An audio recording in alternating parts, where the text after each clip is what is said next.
Se está diciendo que el gobierno popular era un experimento imposible de realizar.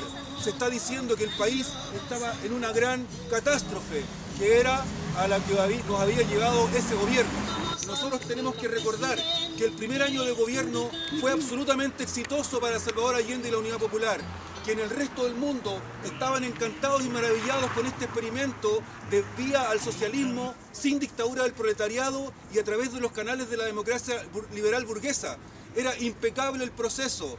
El año 1971, en su informe al Congreso, Allende le explicó al país entero cómo era el proceso, la transición orgánica del capitalismo al socialismo.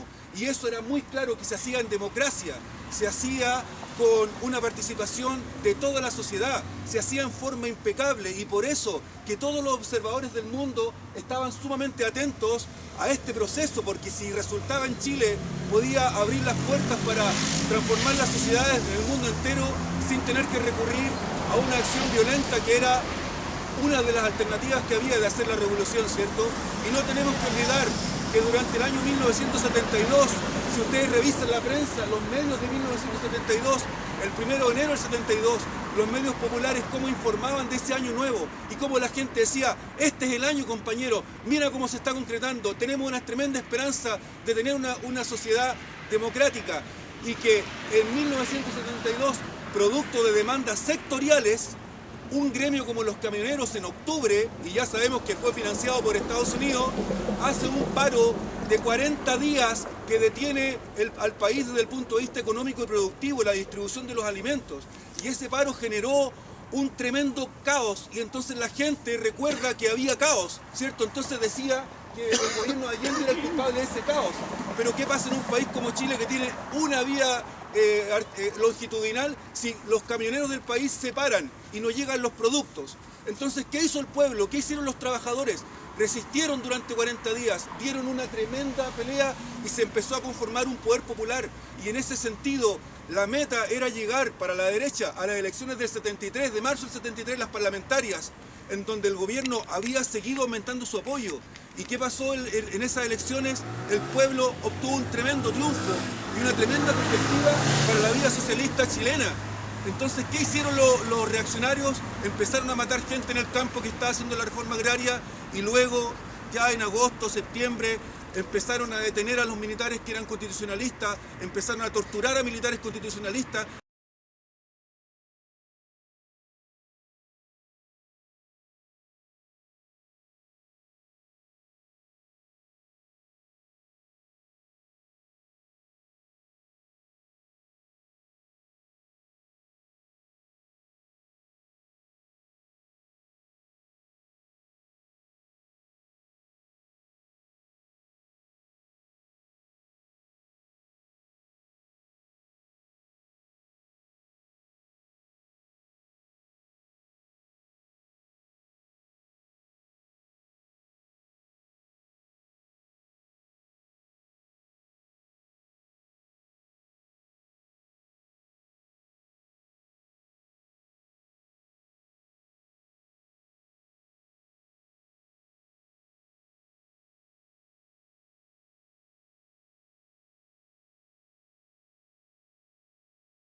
De organisatie binnen het bedrijf, eventueel gebrek aan productiviteit, aan verdedigings- en veiligheidsorganisaties en leveranties aan distributieorganisaties die bijna zeker hun producten op de zwarte markt brengen.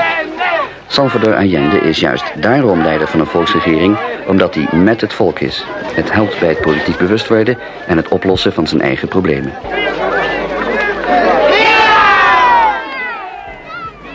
Estamos haciendo un proceso dentro de los marcos de la propia ley burguesa, y eso no lo ha hecho ningún otro país.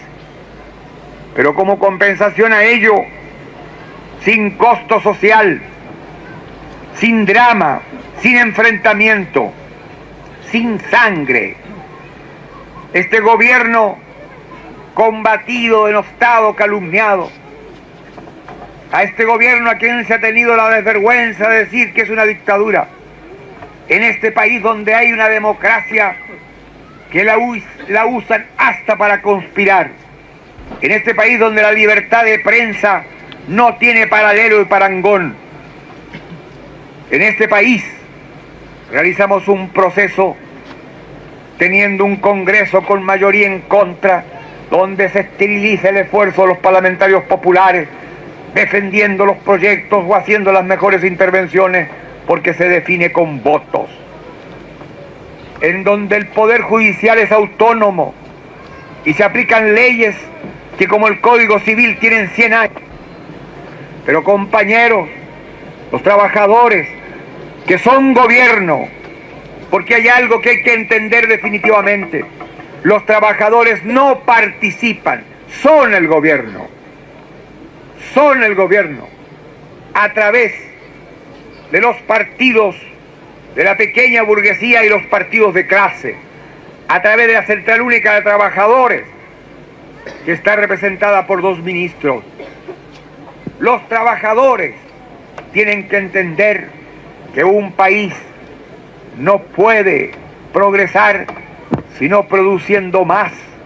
Y en el caso nuestro, que hemos conquistado la etapa inicial de nuestra independencia económica, tenemos que producir más, sobre todo para exportar, para vender más. Y los trabajadores tienen que darse cuenta que un proceso revolucionario significa esfuerzo, sacrificio, generosidad. Cuando yo veo, compañeros, todos estos envases para Cervecerías Unidas, pienso, por ejemplo, que en Cuba, todavía, después de 11 años de revolución, los trabajadores cubanos pueden tomarse 2 cervezas a la semana. Pienso en Cuba, que tiene un sentido de solidaridad que lleva a decir: Chile pasa por un momento difícil porque no tiene dólares, por la baja del precio del cobre. Nosotros vamos a contribuir. Y entonces el gobierno plantea al pueblo que el pueblo contribuya, no que el gobierno diga: le vamos a dar 40.000 toneladas de azúcar a Chile, como si yo dijera: le vamos a dar 50.000 toneladas de salitre. No, es el trabajador cubano que renuncia a medio kilo o a 1 kilo del azúcar que a él le corresponde al mes.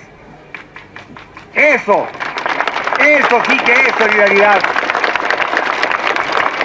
Entonces, si otros pueblos miran a Chile, si el campo socialista nos ayuda, si hay países de la Europa industrial que también nos tienden la mano, si vienen periodistas, si vienen fotógrafos, si vienen gente de la televisión, como los compañeros que están aquí, que son holandeses, vienen a Chile porque Chile interesa al mundo, porque el proceso que aquí se está gestando tiene grandes proyecciones. Baste pensar que en marzo en Francia, por ejemplo, la lucha está entablada entre la unidad popular y los partidarios del gobierno. Hasta tal extremo que un diario francés decía: es el colmo que la izquierda francesa imite a un paisillo desconocido en el sur de América Latina, que es Chile. Pero esa es la realidad. En Francia, en este momento, la lucha se está dando entre la unidad popular y las fuerzas del gobierno. Y si ganara la unidad popular, cambiaría la correlación de fuerzas en Europa y cambiaría la correlación de fuerzas en el mundo. Por lo tanto, lo que aquí pasa y pase no solo debe preocupar a los trabajadores, sino que deben pensar que más allá de la frontera se mira este proceso, y es responsabilidad de nosotros estar a la altura de este proceso. Si otros pueblos se quitan un pedazo de pan para ayudarnos, y son muchos, si millones de hombres y mujeres están preocupados de lo que pasa en Chile, los trabajadores chilenos tienen que tener el sentido de responsabilidad, de sacrificio, de generosidad, para en esta hora dura y difícil que tenemos, derrotar al imperialismo agresor, derrotar la insolencia de la oligarquía, derrotar, compañeros, la inflación, producir más, esforzarse más y afianzar de esta manera la revolución nuestra, auténticamente chilena y auténticamente latinoamericana.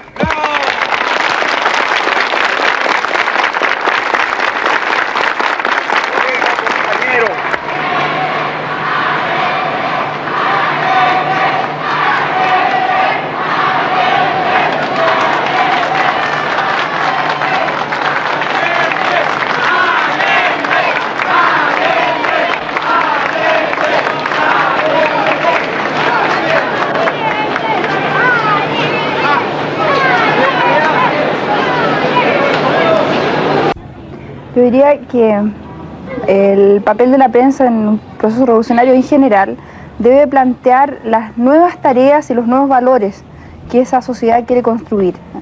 Pero en general, en la mayoría de los procesos revolucionarios, eso se ha podido hacer en forma relativamente eficaz porque el proletariado y sus aliados en el poder han controlado los medios de comunicación de masas, ¿no? Y han podido entonces establecer una política de comunicación de acuerdo a los intereses de esa nueva sociedad. Esto no ocurre en Chile, donde al mismo tiempo de que la prensa debe mostrar las nuevas tareas y valores, tiene una mayoría de prensa y medios de comunicación de masa en manos de la oposición, que sistemáticamente está mostrando las debilidades y los errores que siempre se dan en todo proceso de transformación, y que sobre todo trata de asustar a una capa importante de personas, haciendo una especie de campaña del terror de cada una de las medidas que se pretenden tomar en favor de todo el pueblo, ¿no? Un caso muy concreto que a ustedes les tocó vivir acá fue el caso de esta necesidad en vista del mercado negro, ¿no es cierto?, de hacer una campaña para abastecer a toda la población, que significa evidentemente restringir los bienes de consumo para las clases privilegiadas. Entonces, ¿qué pasa? La derecha se tira contra esa campaña del gobierno que es en favor del pueblo, hablando del racionamiento, diciendo que en Cuba, que en la Unión Soviética, que en todos los países socialistas es el horror de la tarjeta, del control político, del control del estómago, de la gente por el estómago, etc. Y produciendo entonces un efecto muy negativo en la población. Y la prensa de izquierda, ¿qué es lo que hace frente a en general esta ofensiva de la derecha? No es capaz de tomar los símbolos de las nuevas tareas, que son símbolos que es cierto que de alguna manera otros países socialistas han tenido experiencias difíciles, qué sé yo, y transformándolos en símbolos positivos, ¿no? Que es lo que nosotros quisimos hacer en esta revista, digamos, cuando planteamos la tarjeta de abastecimiento, la planteamos nosotros, porque la derecha la había planteado, ¿no? Y nosotros teníamos que quitarles este símbolo, que es un símbolo de organización del pueblo, y no teníamos por qué ponerlo a la defensiva y decir, no es racionamiento, no es tarjeta, sino que teníamos que decir, sí, es racionamiento para un grupo, pero es abastecimiento para el pueblo. Y esas son las debilidades que nosotros encontramos en general en la prensa de izquierda, que nosotros no sabemos estar a la ofensiva, sino que siempre estamos un poco a la defensiva respecto a lo que plantea la ideología dominante, ¿no? ¿Existe en Chile una libertad de prensa? Decía el presidente de la CIP cuando llegó a Chile que no solo existía libertad, sino que libertinaje.